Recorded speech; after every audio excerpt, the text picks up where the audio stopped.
주신 말씀 보도록 하겠습니다. 오늘 말씀은 민수기 21장 5절에서 9절 말씀, 그리고 열왕기하 18장 4절 말씀입니다. 민수기 21장 5절에서 9절, 그리고 열왕기하 18장 4절 말씀입니다. 제가 한 절 읽고요, 여러분들이 한 절씩 교독하도록 하겠습니다. 백성이 하나님과 모세를 향하여 원망하되 어찌하여 우리를 애굽에서 인도해 내어 이 광야에서 죽게 하느냐. 이곳에는 먹을 것도 없고 물도 없도다. 우리의 마음이 이 하찮은 음식을 싫어하노라 하매.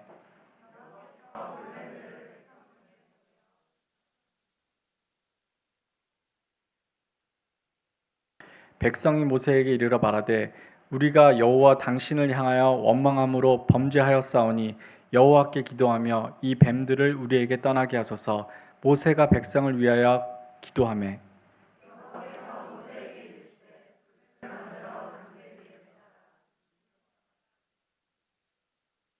모세가 놋뱀을 만들어 장대 위에 다니 뱀에게 물린 자가 놋뱀을 쳐다본즉 모두 살리라. 열왕기하 18장 4절 다 함께 읽도록 하겠습니다. 그는 높은 당 산당들을 없애버리고 기둥을 깨뜨리고 아세라 말뚝을 무너뜨렸다. 모세가 놋으로 만든 뱀을 산산히 깨뜨렸다. 그때까지 이스라엘 사람들이 그 뱀한테 향을 피워 바치고 있었기 때문이다. 그 뱀은 누수단이라 불렸다. 이 시간 하나님의 말씀 듣는 시간입니다. 오늘은 우리의 기도는 주문이 되고라는 제목으로 남하열 목사님께서 말씀 전해주십니다. 말씀 가운데 큰 은혜 누리시기를 바라겠습니다.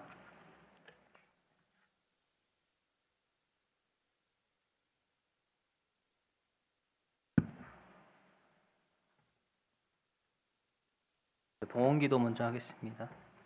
기도하겠습니다. 주님, 오늘도 이렇게 예배의 자리에 불러주신 것 감사드립니다. 오늘 이렇게 작지만 주님 앞에 나와 예물을 드립니다. 이 예물을 기쁘게 받아주시고 드린 말씀과 손길을 기억하사 축복하시고 특히 예배를 준비하는 보이지 않는 손길들을 기억하사 그들의 헌신을 축복하시며 지치지 않도록 새 힘을 부어주시옵소서.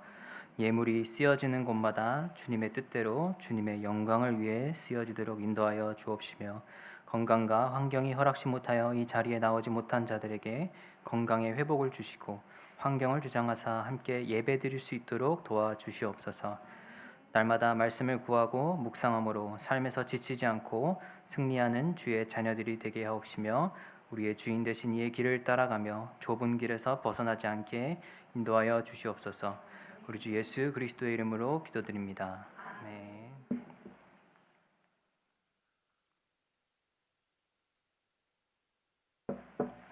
네, 오늘 나눌 말씀의 제목은 우리의 기도는 주문이 되고 라는 제목으로 여러분들과 민수기와 열왕기하 두 가지 본문을 가지고 말씀을 나누고자 합니다. 우리 그 본문을 다 읽으셨지만 다 아시는 내용이죠. 네. 민수기도 어떻게 보면 광야에서 나와서 이스라엘 백성들이 애굽에서는 먹을 것도 부족하지 않고 물도 부족하지 않았는데 여기 와서는 물도 없고 먹을 것도 없는데 우리를 죽이려고 여기까지 내보냈느냐라는 이제 불평불만을 들으시고 하나님이 이들에게 불뱀을 보내서 다 물려서 독으로 죽게 만드시려고 하셨으나 모세가 또 기도를 해서 이들이 놋뱀을 만들어서 보면은 살게 해주겠다. 그래서 놋뱀을 만들어서 봤더니 이들이 본 자들마다 이제 독이 다 없어지고 살아날 수 있게 되는 기적이 이들에게 허락이 되었죠. 그리고 이제 히스기야 때에 나와서 히스기야가 이제 종교 개혁이라고 이제 우리 보통 부르는데 이제 그 과거에 있었던 우상 숭배의 어떤 요소들을 전부 다 철폐해 버리는 과정 가운데서 이 민수기 때 쓰였던 이 놋뱀이 같이 함께 파괴가 되는 장면이 오늘 본문의 말씀이라고 할 수 있겠습니다. 자, 여러분들도 이제 이런 본문들을 보시다면은 이제 저게 이제 이렇게 연결이 되는구나라는 이제 부분들이 가끔 생기게 되는데요.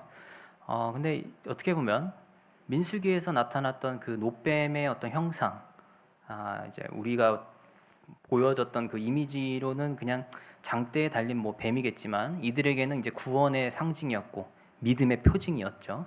그런데 이 표징이 나중에 시기가 지나고 나서는 이들을 우상 숭배하는 요소로 변절이 되었다라는 겁니다.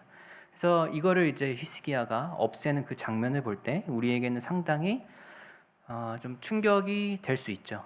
좀 충격이 돼야 된다고 저는 생각을 하는데, 이들에게 있어서 이 놋뱀이라고 하는 물건은 그들에게는 그냥 물건이었죠. 하지만 그걸 봄으로써 구원받은 상징이 되었고 믿음의 표징이 되었고 은혜의 상징이 되었어요. 그런데 그것이 이제는 우상이 돼버렸다라는 것은 우리의 믿음의 신앙에 있어서 그 첫 마음이 어떻게 변절될 수 있느냐를 잘 일깨워주는 본문입니다. 사실 그 느흐스단이라고 하는 그 놋뱀은 사실 우상이라고는 하지만 결국 이들에게는 과거에서부터 이 이스라엘 백성들이 믿음의 상징이었고 그 조상들의 믿음이었고, 이들에게 있어서는 그 놋뱀 자체가 잘못됐다라고 전혀 생각할 수 없는 믿음의 대표하는 요소였다라는 거예요. 근데 그것이 우상이 될 수 있다라는 것을 오늘 본문이 이야기를 해주고 있습니다. 그래서 오늘 제목도 우리의 기도가 주문이 되고 라는 이제 제목으로 여러분들과 말씀을 나누는 것인데요. 이런 것들은 우리의 신앙생활에 있어서 상당히 여러 곳에 곳곳에 있습니다. 가령 우리가 신앙생활을 하면서 내가 왜 이렇게 예배를 드리고 있느냐라는 그 질문도, 그리고 우리가 성찬을 왜 이렇게 드리느냐라는 것도 그렇고, 왜 찬양을 할까? 왜 헌신을 할까?와 같은 그 우리가 믿음으로 표현되는 모든 것들이 오늘 본문에 나오는 느우스단이 될 수 있다라는 것을 여러분들에게 말씀을 드립니다.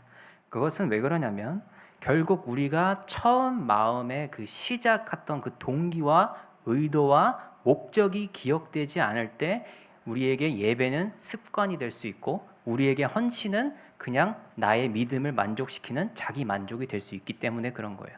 그렇게 되는 순간 우리가 하는 헌신이든 성찬이든 혹은 심지어 우리가 읽는 주기도문도 사도신경도 혹은 우리의 복장도 모든 것이 다 우상이 될 수 있다는 겁니다. 그것이 이제 우리가 이 느우스단이라는 본문의 내용이 우리에게 주는 메시지라고 할 수 있을 텐데요. 그래서 이제 우리가 와서 당연히 자연스럽게 봉사하고 뭐 또 성찬을 드리고 주기도문을 하고 뭐 찬양으로 시작해서 마지막에 축도로 끝나는 이 예배의 어떤 형태들을 자연스럽게 해오고는 있으나, 우리가 막상 생각해 보면은 왜 이런 순서를 하고 있지? 혹은 내가 왜 이렇게 하고 있지? 라는 질문이 어느 순간 한 번쯤 들게 됩니다. 내가 왜 이런 봉사를 하고 있을까? 혹은 내가 이 봉사는 왜 이 예배에 필요하게 되었는가? 라는 것들이 우리에게 있어서 어느 순간에는 꼭 질문이 오게 돼요. 이제 우리는 그거를 보통 이제 매너리즘이라고 얘기할 수도 있고, 혹은 이제 너무 익숙해졌다라는 걸로도 이야기를 할 수 있겠지만, 그거는 뭐 저도 마찬가지고요. 제가 하는 모든 행동들 혹은 말씀을 전하는 이 행위까지도 어떻게 보면 저에게 그냥 일로서 다가올 수도 있는 부분이죠. 항상 우리가 경계해야 되는 부분인데, 이런 것들이 우리에게 있어서는 그 초심이라는 게 굉장히 중요하다는 것을 이야기를 해줍니다. 그거는 개인적인 차원에서 내가 이거를 왜 하고 있지? 왜 이 봉사를 하지? 내가 왜 찬양하지? 이런 얘기를 하면서도 교회 전체에서는 제도적인 부분까지도 그렇게 확대로 우리가 생각을 좀 해봐야 된다는 거죠. 과연 우리 교회의 사람들은 이 성찬이 드리는 진짜 의미를 알고 있는가? 그럼 우리 공동체는 이 주기도문에 담겨있는 그 하나님의 깊은 뜻을 이해하면서 주기도문을 하는가? 사도신경 우리가 매주 예배를 드리면서 하지만 이 안에 담겨있는 그 믿음의 내용들이 우리에게 있어서 얼만큼 중요한지를 분명히 알고서 고백을 하는가라는 것이죠. 그렇지 않는다면 그 기도는 주문이 될 수밖에 없다라는 거죠. 그 주문이라는 건 결국 우리의 그냥 믿음의 습관적인 부분으로 치환이 돼버린다는 것인데, 결국 그렇게 되다 보면은 내가 이거를 하지 않았을 때 오는 불안감이 생기게 돼버려요. 그게 습관이 되는 순간. 그러면은 그거는 내 어떤 정서적인 만족과 안정감을 위해 외는 루틴이 될 뿐이라는 거예요. 그러니까 사람들이, 운동선수들이 보통 이제 징크스라고 그러잖아요. 뭐 어느 쪽부터 신발끈을 매냐 이러면서부터 마음의 안정을 갖는 거나, 우리가 주기도문 빠뜨렸을 때의 불안감을 느낀다든지, 아니면 이거를 왜 하는지 모르고 하는 그 행동들이 도대체 무슨 차이가 있느냐라는 것이죠. 그렇다면 우리는 이 교회가 전체가 가지고 있는 시스템이라고 하는 측면에서 어떤 제도라든지 복장이 될 수도 있고, 혹은 성만찬 같은 경우에는 앞에서 한 사람씩 나와서 가져가는 거냐, 아니면 누군가 배종위원들이 돌아다니면서 이렇게 분배를 하는 것이냐, 이런 것들에 있어서 우리 공동체는 왜 이런 방식을 취하고 있는가라는 것과 같은 질문들이 우리 안에 있어야 한다라는 거죠. 왜냐하면 그것이 우리가 하는 이 행위들의 목적과 의도와 방향을 함께 공유하면서 이게 이런 의미구나 하면서 느꼈을 때 우리가 오는 감동이 매일 날마다 새롭게 올 수 있기 때문에 그런 거예요. 사실 제가 성찬을 계속 얘기를 드리지만 이게 가장 우리에게 매너리즘으로 빠져있는 제도 중에 하나예요. 교회 안에서. 그것 중에 하나가 이제 교회사에서도 이 성찬이 굉장히 주술적으로 변하는 예가 하나 있는데, 다음 페이지 혹시 보여주시면은 여러분 호쿠스포쿠스라는 말을 아세요? 호쿠스포쿠스가 우리로 치면 수리수리 마수리 같은 뭐 이런 느낌의 서양권에서 이제 주문을 외울 때 쓰는 그냥 이제 문구 중에 하나인데, 이게 사실 어디서 왔냐면 밑에 보시면 이거 라틴어입니다. 호c est enim corpus라는 뜻에서 왔어요. 단어 문장에서 왔어요. 근데 이게 뜻이 뭐냐면 이는 내 몸이다 라는 뜻을 가지고 있습니다. 우리가 중세 시대 때 사제가 이제 빵이나 이런 포도주를 들고 이것은 주님의 몸입니다, 이것은 주님의 피입니다 이러면서 우리가 이제 나눠주거나 혹은 나와서 이렇게 하나씩 받아서 먹음으로써 우리가 그거를 이제 주님의 몸입니다, 피입니다 그걸 기억하고 기념하고 이렇게 되잖아요. 근데 이때 당시에 중세 때는 모든 예전의 언어가 라틴어로 집례가 되었어요. 그러니까 이것은 내 몸이다 이렇게 한국어로 얘기하지 않아요. 일본어로 얘기하지 않아요. 이건 다 그냥 독일이든 스페인이든 이탈리아든 어느 나라든 간에 전부 다 라틴어로 집례를 해야만 했던 시대가 중세 시대였고, 그게 깨어진 지는 1960년대 와서 깨져요. 굉장히 늦게 깨집니다. 그게 제2차 바티칸 공회에 와서 결국 집례 언어가 각국의 언어로서 통용을 할 수 있게 된다는 게 굉장히 늦게 깨어지게 되는데, 그 이유는 이건 너무 길어지니까 빼고, 어쨌든 이 hoc est enim corpus라는 이 라틴어 문장 때문에 독일 사람은 못 알아듣고 스페인 사람도 못 알아듣고 이탈리아 사람도 못 알아들어요. 그러다 보면 여기 앉으신 신자의 자리에 있다고 생각을 하시고, 신자들은 hoc est enim corpus 이게 뭐지? 사제들끼리 혼자 자기들끼리 막 올렸다 내렸다 하고 막 말하고 이러는데 쇼를 하는 거죠. 그 사람들 입장에서, 보는 사람들 입장에서. 근데 이제 나와서 이제 받아 먹어라 이러는데 이게 무슨 의미인지도 모르고 그냥 받아 먹는 거예요. 그냥 주면 복 받는다, 은총을 준다 이렇게 얘기를 하니까 그냥 받아 먹는 거란 말이죠. 그러니까 이 사람들한테는 hoc est enim corpus 주문이 되는 거예요. 이 사람들한테는 그냥 이게 이제 몬더그린 효과라 그래가지고 이렇게 우리가 막 팝송 같은 거 들으면은 영어 발음이 한국어로 이상하게 들릴 때 그런 거 개그로 하는 사람들 있잖아요. 이제 그런 것처럼 이게 hoc est enim corpus 빨리 얘기하다 보니까 이게 호크스포크스 이렇게 돼서 이게 유럽이나 이제 서양권에서의 굉장히 이제 수리수리 마수리 같은 그런 이제 마술을 행할 때 치는 주술적인 이제 문구로서 이제 고정이 되게 되는데, 이게 이렇게 되는 데에는 또 이유가 있어요. 그냥 모른다고 이렇게 되지 않아요. 주님의 몸이다라고 하는 그 표현에서 나오는 그 맥락과 의미와 의도와 깊이가 이들에게 어떻게 전달되었는가를 솔직히 봐야지 이게 주문이 될 수 있는 거죠. 솔직히 내 몸이다 그래서 뭐 어쩌라고 이러면 끝나는 건데, 왜 이 사람들에게 이게 마술이 되고 주술이 되는 정도의 힘을 가진 용어로서 이 사람들에게 다시금 받아들이게 되었느냐를 좀 살펴볼 필요가 있습니다. 왜냐하면 우리가 성만찬이라고 하는 거에 대해서 잘 몰라요. 우리가 솔직히 신앙생활 하면서 잘 교회에서 얘기를 안 하는 부분도 있긴 하지만, 어쨌든 그걸 이제 다음 페이지 한번 보시겠어요?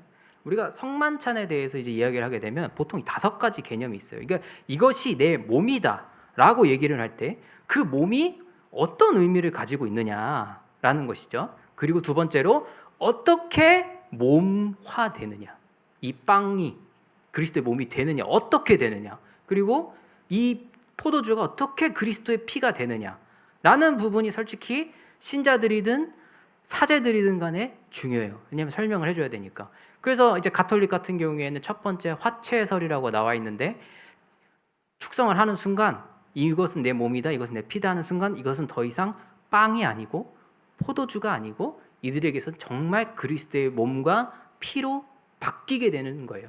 그러면은 그 순간에 이 사람들에게는 더 이상 이거는 함부로 대할 수 없는 성물이 돼버리는 겁니다. 그래서 만약에 빵이나 포도주가 성만찬하고 남으면 전부 다 사제나 수녀들이 먹어서 없애야 돼요. 절대 버릴 수 없습니다.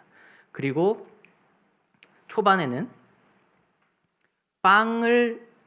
포도주를 일반 신자들에게는 성만찬할 때 주지 않았어요.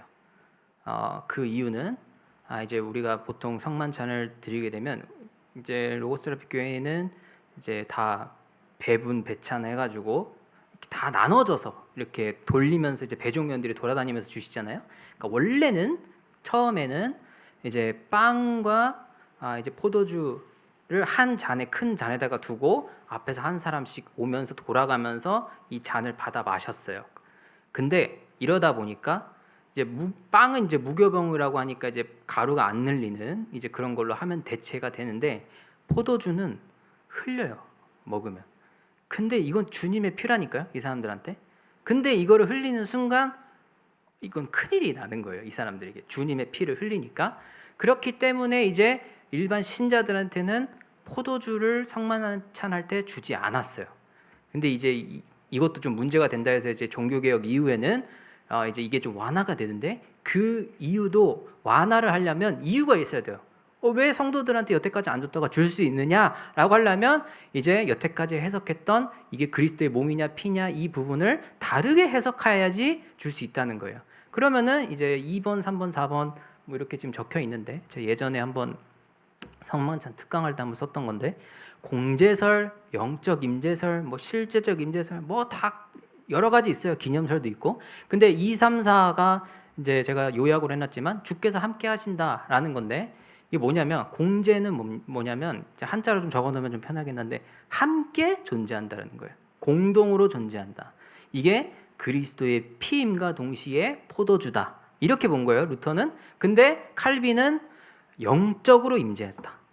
그러니까 빵이라는 실체는 존재하지만 그리스도라는 실제는 영적으로 존재한다. 또 이렇게 얘기하고, 웨슬리라고 하는 신학자는 감리교를 창시한 사람인데 영적으로 임재한 게 아니고 실제적으로 임재했다. 이렇게 하는데 솔직히 그냥 들으면 말장난이죠. 우리는 뭔 차인지 솔직히 막 뚜렷하게 생각할 수 없습니다. 그러다가 츠빙글리와 같은 뭐 제세례파나 침례교의 어떤 신학자들은 예수님이 기념하라고 했다. 이거 먹으면서. 그럼 기념만 하면 되지. 뭐 이게 예수님 피가 되고 살이 되고 뭐 이거 무슨 상관이 있어? 이런 식으로 또 생각을 하는 거예요. 그러다 보니까 이 성만찬에 대한 이해조차도 학자들, 그 종교개혁을 하는 개혁자들마다 너무 다르게 된 거예요. 근데 어쨌든 1번을 제외한 2, 3, 4, 5번 모두가 가톨릭의 어떤 이해보다는 좀 더 그 어떤 신앙의 거룩함의 무게감을 좀 덜어냈다고 할까요? 그러니까 그리스도의 몸이다. 이건 빵이 아니고 피가 아니고 그거를 좀 덜어내고 이거는 빵임과 동시에 그리스도야 라고 하니까 사람들한테 빵을 줘도 포도주를 줘도 크게 신학적으로 문제가 안 되게 해석을 이렇게 좀 문턱을 낮췄다라고 볼 수 있는 것이죠. 어쨌든 이 성만찬이라고 하는 이 개념들을 우리가 굉장히 그냥 제가 예를 들어서 말씀을 드린 거지만 어느 순간 이들에게 있어서 이거를 먹을 때 상황적으로도 뭐 흑사병이라는 사건이 있었어요. 그러다 보니까 그리스도의 몸을 받으면은 은총을 입는다 했을 때 이미 걸린 사람은 낫는 역사가 일어날 줄 믿고 먹고, 안 걸린 사람은 앞으로도 걸리지 않을 은총이 임할 거라고 믿고 먹어요. 그러다 보니까 이 빵과 포도주, 하지만 그리스도의 몸과 피라고 하는 이 요소에 더 미혹되고 미신적인 요소들이 들어갈 수밖에 없는 상황에서 이들에게 혹스포크스라는 그 변환된 용어가 더 주술적으로 다가올 수밖에 없다라는 거죠. 그러니까 앞에 한번 다시 해주시겠어요? 호게스테 아닌 코르푸스가 이게 이 사람들에게 결국 주술로서밖에 쓰이지 않는다라는 거예요. 그리스도의 몸이라고 해도 그리스도의 피라고 해도 이 사람들에겐 그저 내 문제를 해결해 주기 위한 하나의 도구로서 쓰일 수밖에 없어요. 왜? 이것은 내 몸이다라는 설명을 사제들이 신자들에게 해주지 않기 때문에. 그리스도의 몸과 피라는 그 사실이 결국 우리를 왜 죽으셨어라는 거를 기념하고 알려주기 위한 방식인데, 그런 내용은 전혀 싹 빠지고 라틴어로만 집례를 하다 보니까 이거를 받아 먹는 사람들에겐 그저 나의 복과 필요를 채워주는 하나의 주술적인 요소로 변질이 돼버린다는 거예요. 그러니까 우리가 신앙생활을 하면서 도대체 우리가 하는 이 모든 행위들의 이유와 제도와 목적이 분명히 있어서 시작이 됐을 텐데, 그거를 우리가 알지 못하고 그냥 행한다라는 것, 혹은 우리가 예배의 이 순서들에도 다 의미가 있어요. 다 있어요. 정말 다 있는데 그걸 모르고 한다는 것, 굉장히 우리가 신앙에 있어서 손해예요. 아무 이유 없이 우리가 행하는 이 행동들이 반복적으로 했을 때 이거를 습관이라고밖에 얘기를 못한다라는 거예요. 우리가 왜? 그 목적을 모르니까, 그 의도를 모르니까, 그 시작을 모르니까. 이걸 어떻게 해야 되냐 이 말이죠. 사실 뭐 교회에서 이걸 가르쳐야 되는 게 맞지만, 그럼에도 불구하고 그건 제도적인 것일 때도 그렇겠지만, 우리 개인의 신앙 안에서는 내가 행하는 봉사든 혹은 찬양이든 헌신이든 우리가 행하는 신앙 안에서의 모든 행위들이 이렇게 될 수 있다는 거예요.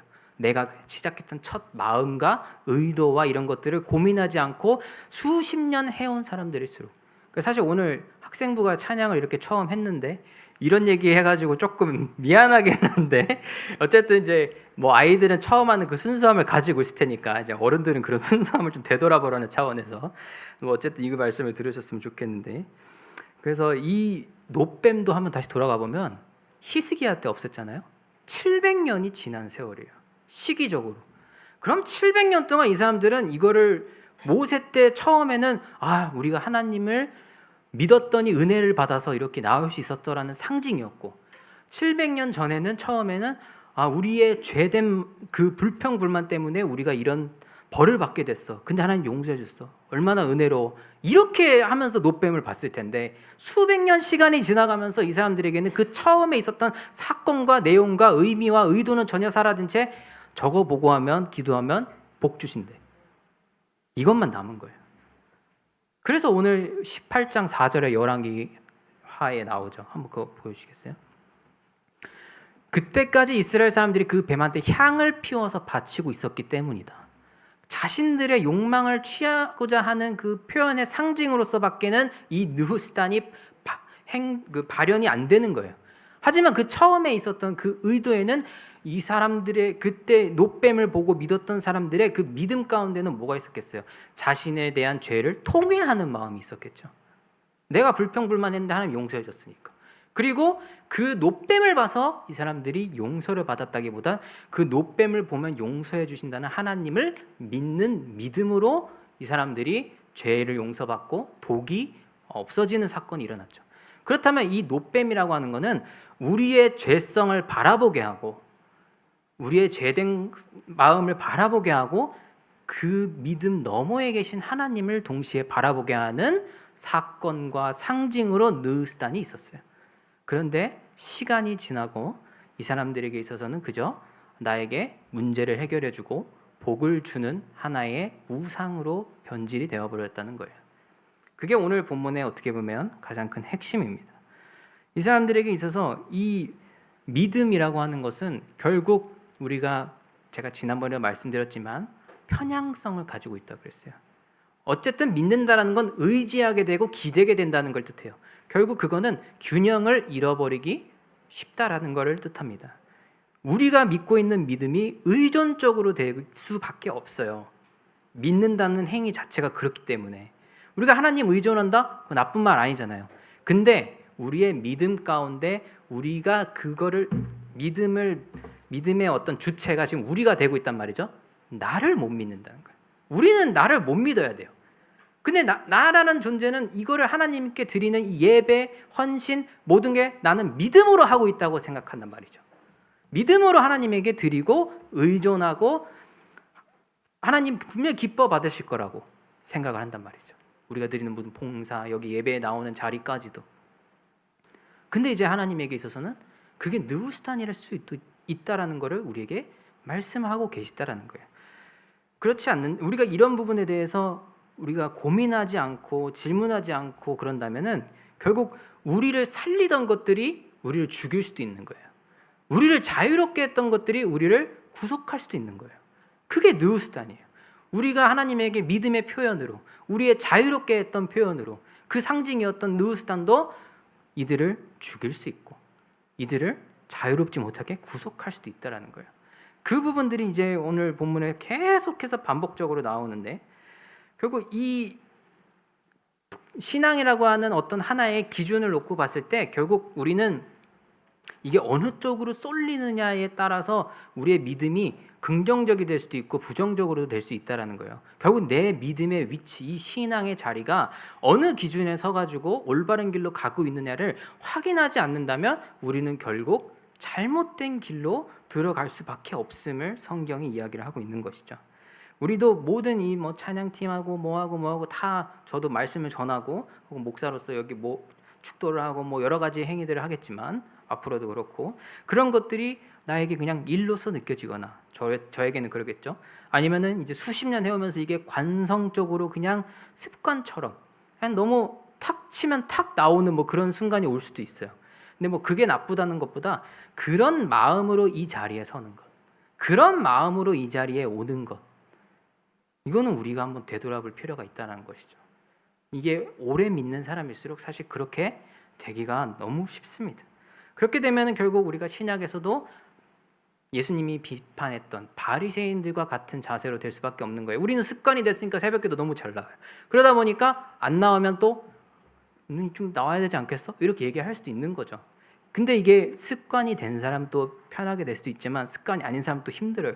새벽기도 저는 습관이 안 돼요. 해본 바 습관이 안 됩니다. 너무 힘들어요.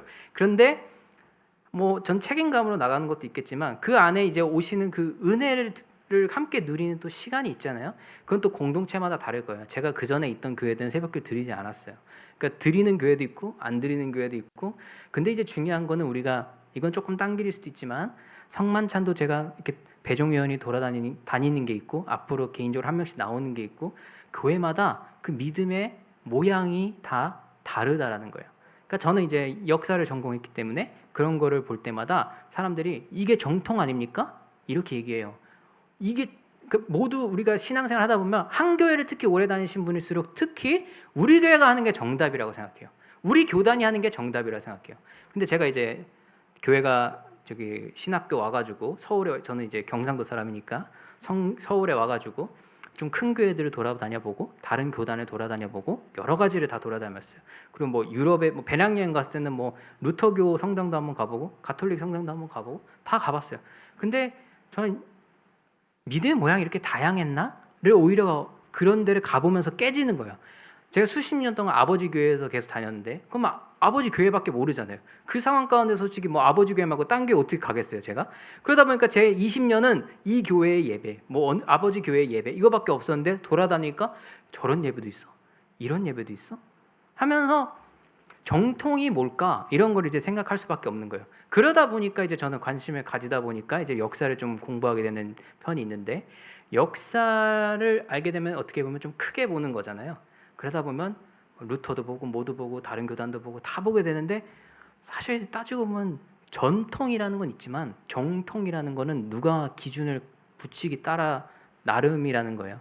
정교회의 그 정자도 자기들이 정통이라고 해서 정교회라고 붙어 있는 거예요.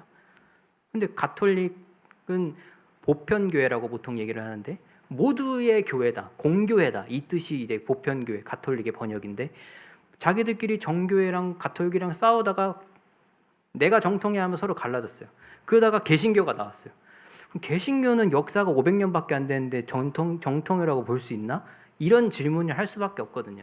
근데 이제 우리는 어떤 믿음의 그 가르침 형태보다 그 안에 있는 내용이 더 중요하다 뭐 이런 식으로 개혁을 해가지고 나온 거긴 하지만 결국 우리가 이 신앙에 있는 그 시야가 좁아질수록 나만 정통이다, 나만 정답이다 이렇게 생각하기 쉽다라는 거예요. 그게 바리새인들이 했던 행동이랑 뭐가 다르냐는 거죠.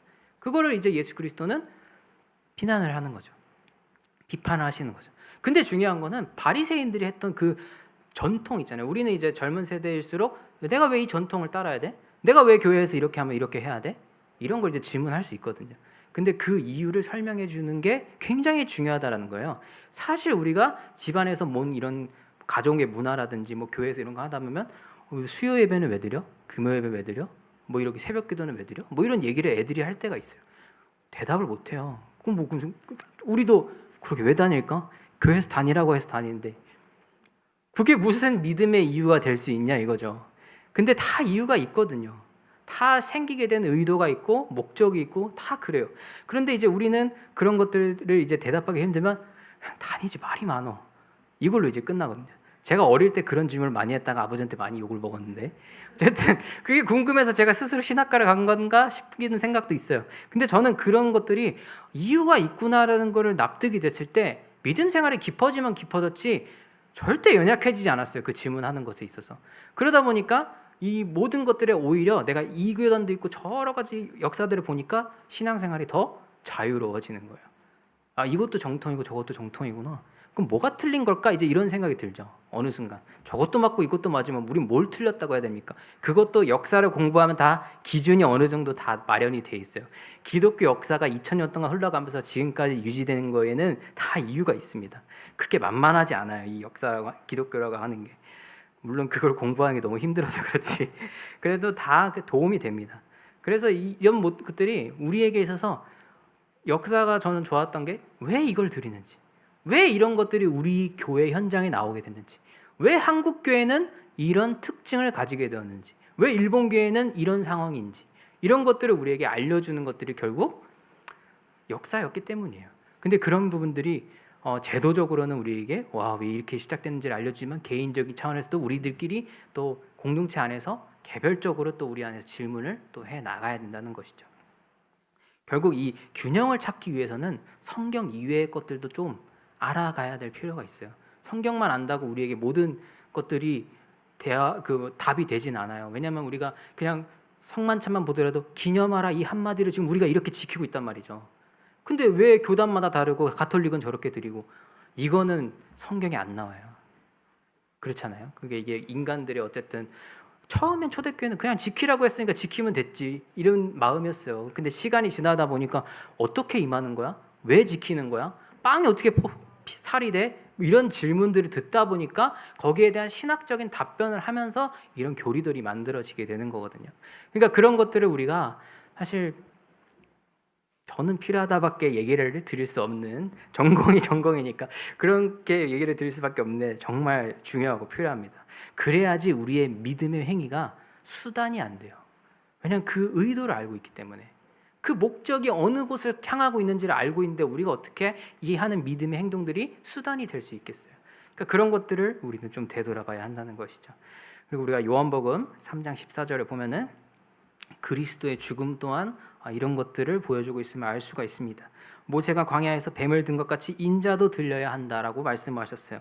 그러면 이 막대에 들린 놋뱀과 그리스도는 동일하다는 것인데 결국 우리가 이 느스단을 그 우상의 자리에 못 박은 것처럼 그리스도의 십자가 사건도 우리의 우상의 자리가 못 박힌 사건과 동일하다고 볼 수 있는 겁니다.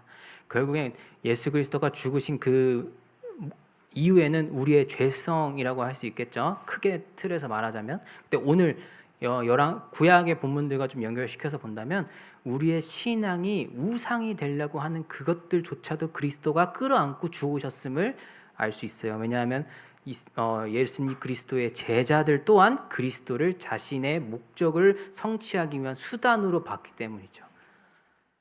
베드로도 그랬고 베드로가 이제 예수님 십자가 못 박혀 나는 죽어야 된다 했을 때 예수님 죽으시면 안 됩니다. 저희가 함께 싸우겠습니다. 이러면서 도망가자 이런 얘기도 하고 그런 얘기도 한단 말이죠. 그리고 야고보와 요한도 어느 순간 엄마가 와가지고 예수님 왕의 자리에 올랐을 때 우리 두 아들이 예수님 우편과 좌편에 앉아 있을 수 있게 해주십시오. 그랬더니 예수님이 너네도 내 잔 감당할 수 있느냐? 그때 뭐라고 했습니까? 감당할 수 있다고 그랬어요. 그 둘은. 그러니까 이 제자들도 예수님을 통해서 본인들이 이루고 싶어하는 무언가의 목적이 있었다라는 거예요. 예수님의 목적 말고 자신들의 목적이. 그럼으로써 수단화돼 버렸죠. 그리스도가. 그 부분마저도 그리스도는 안고 십자가에 못 박혀 죽으셨다라는 거예요. 그러면 제자들은 이렇게 보겠죠. 우리의 그 수단으로서 그리스도를 사용하고자 했던 그 욕망, 내가 그리스도를 그리스도로 보지 못하고 나를 목적을 성취하기 위한 도구로 봤던 그 잘못된 믿음마저도 그리스도가 안고 죽으셨구나. 그리고 그리스도의 죽음은 그러한 그리스도의 인간의 욕망이 담긴 거짓된 그리스도, 거짓된 우상으로서의 모습의 그 예수의 모습은 십자가에 죽어야 하는 존재구나. 그러면은 그게 보이는 제자들은 어떤 마음이에요? 내가 죄인이었구나가 보이는 사람들이 그게 보이는 거예요. 내가 그리스도를 도구화 시켰구나라고 보이는 사람이 그 십자가에서의 온전한 의미를 발견할 수 있는 거예요. 그 죽음의 의미가 보이게 되는 거예요. 그리스도의 죽음의 사건은 그 노뱀에 들리는 사건과 동일하다는 거죠. 결국 우리의 믿음의 신앙의 모든 행위와 목적이 하나님 그 자체에 있지 않고 나의 욕망을 채우고자 하는 어떠한 수단화 되었을 때 우리가 과연 그리스도의 죽음을 바라보고 나의 죄를 깨달을 수 있는 초심으로 돌아갈 수 있는 믿음이 있느냐도 우리가 한번 생각해 볼 필요가 있습니다. 왜냐하면 그 믿음을 보더라도 내 죄 때문에 그리스도가 죽으셨구나 라고 하더라도 히스기야처럼 우리가 수백 년 동안 믿어왔던, 내가 수십 년 동안 지켜왔던 신앙의 스타일을 완전히 갈아엎을 수 있느냐는 다른 문제예요. 우리가 안다고 행위로 다 드러나는 건 아니잖아요. 그게 참 안타까운 인간의 현실인데 우리가 그거를 발견하더라도 그것을 뒤집어 엎어서 새롭게 기경할 수 있느냐는 전혀 다른 문제입니다. 근데 히스기야는 그걸 했단 말이죠. 결국 느후스탄을 찾는 것도 중요하지만 느후스탄을 없애는 게 더 중요하다는 거죠. 이게 우리의 신앙에서도 굉장히 어려운 부분이기도 하지만 가장 중요한 부분이기도 합니다. 결국 우리에게 있어서 이 느후스탄이라고 하는 존재가 그리스도를 볼 수 있는 하나의 과정이 돼야 돼요. 그 찾는 과정이 돼야 돼요. 그러니까 느후스탄 그 자체로 우리가 우상을 숭배하고 있는 거기서 멈추는 게 아니고 내가 느후스탄 같은 신앙생활을 하는 요소들이 있었구나 발견하게 되면 그때 과거에 그걸 본 믿음을 가진 이스라엘 백성들이 그 너머에 계신 하나님을 통해서 구원받은 것처럼 우리는 이 우상 너머에 계시는 이 표징 너머에 계시는 그리스도와 하나님의 은혜를 만날 수 있어야 된다는 거예요. 그 너머에 있는 하나님이 더 중요한 것이 이 표징 자체가 중요한 게 아니라는 거죠. 우리가 하는 행위도 헌신도 우리의 행동이 중요한 게 아니잖아요. 우리의 제도가 중요한 게 아니잖아요. 그 안에 담겨있는 하나님의 메시지와 사랑과 의도가 더 중요한 거잖아요. 그렇게 되면 이제 우리에게 그 내용이 더 중요하다는 거잖아요. 본질이 더 중요하다는 거잖아요. 그러면 그걸 담는 그릇은 사실상 그 본질만 잘 적용한다면 바뀌어도 상관이 없다라는 거죠. 더 자유할 수 있다라는 것이죠. 결국 중요한 건 본질이니까. 근데 이제 우리가 전통을 그러면 본질만 당기면 어떤 형태로도 바꿔도 됩니까? 그건 아니에요. 왜냐하면 전통이라고 하는 거는 수백 년 동안 싸우면서 이렇게 고착된 이유가 있다는 거죠. 이게 가장 효과적이었으니까 그 사람들에게는. 그래서 함부로 바꿀 수는 없어요. 하지만 못 바꾸는 건 아니라는 거예요. 그거를 우리가 조금 기준을 공동체 안에서든 여러 가지 좀 대화가 필요한 부분이에요. 그거는 성찬을 이렇게 드리나 앞에 나서 한 사람씩 하는 거나 교회가 커지면 이렇게 할 수밖에 없어요. 만약에 나눠주거나 이런 식으로. 근데 교회가 좀 작으면 앞으로 나와서 한 사람씩 하는 거 시간 얼마 안 걸리니까 할 수 있겠죠. 근데 의도는 다 들어가 있잖아요. 근데 여기 앞에 나오는 것도 내가 이 공동체 전체에게 하나님의 사랑과 그 몸과 피를 통해서 구원받은 하나님의 백성을 내가 고백합니다라는 차원에서 한 명씩 나오는 그런 의미가 다 담겨 있습니다. 이렇게 배종배찬하는 것도 배종위원들로 하는 것도 다 그런 의미가 담겨 있지만 어쨌든 그런 것들은 다 공동체 안에서 우리가 이 전통을 어떻게 받아들이고 어떤 모습으로 풀어내고 하는 거는 내용만 함께 같이 가지고 있다면 공동체 안에서 합의를 통해 바꿀 수 있어요. 하지만 전통이라는 거는 그렇게 시작한 이유도 있더라라는 거를 우리가 좀 기억해야 될 필요가 있다는 거죠. 그게 좀 이게 역사를 보다 보면은 그런 것들이 너무 어려워요. 이 공동체 안에서 그런 거 가지고 누구는 이게 맞다 그러고 누구는 저게 맞다 그러거든요. 그럼 다 들어보면 그럴 수 있어. 그럴 수 있어. 그래 그것도 맞는 말이야. 이러니까 문제가 생기는 거예요. 누가 솔직히 한 명이 무조건 100% 틀린 말 하면은 저건 틀려 이러고 그냥 제껴놓고 가면 되는데 서로 다 맞는 말 같으니까 그게 그러니까 이제 갈등이 생기게 되는 것이죠. 근데 왜 이제 중요한 거는 우리가 본질을 잘 담고 있느냐 그거를 일단 먼저 더 기준으로 세워가야 한다는 것이죠. 그게 우리의 신앙생활에서도 마찬가지고 우리의 행위에서도 마찬가지라는 걸 오늘 누우스단 사건을 통해서 우리가 이 성경을 읽고 알 수 있는 내용이라는 것이죠. 그래서 우리는 이런 첫사랑과 이 무디어짐 사이에서 계속 씨름해야 되고 계속 질문해야 돼요. 이게 어렵지만 결국 내가 잘 가고 있나? 이걸 확인해야 된다는 것은 그렇게 할 수밖에 없다라는 것이죠. 그래서 이게 결국 우리의 하나님과의 관계에서의 그 신실함을 유지하는 유일한 길이기 때문에 여러분들이 성경을 읽고 묵상하는 것에 있어서 정말 열과 성을 다해야 된다고 저는 말씀을 드리는데, 결국 그런 것들이 우리의 마음에 담겨 있었던 그 첫 사랑을 회복하기 위함이라는 것을 여러분들이 잘 좀 느끼시길 좀 축원드립니다. 그리고 우리의 기도가 주문이 되지 않기 위해서, 우리의 행위가, 우리의 헌신이 주술이 되지 않기 위해서, 그리고 우리가 믿는 신이 우상이 되지 않기 위해서, 이게 우리의 마음 가운데, 우리 공동체 가운데 있는 누우스단이 무엇인지 여러분들이 잘 판가름하시고 공동체 안에서 또 개인 안에서 씨름하고 질문하면서 더 깊은 하나님과의 자유로운 만남을 풍성히 누릴 수 있기를 주의 이름으로 축원드립니다. 그리고 그런 공동체가 되시기를 우리 모두 함께 기도했으면 좋겠습니다. 감사합니다.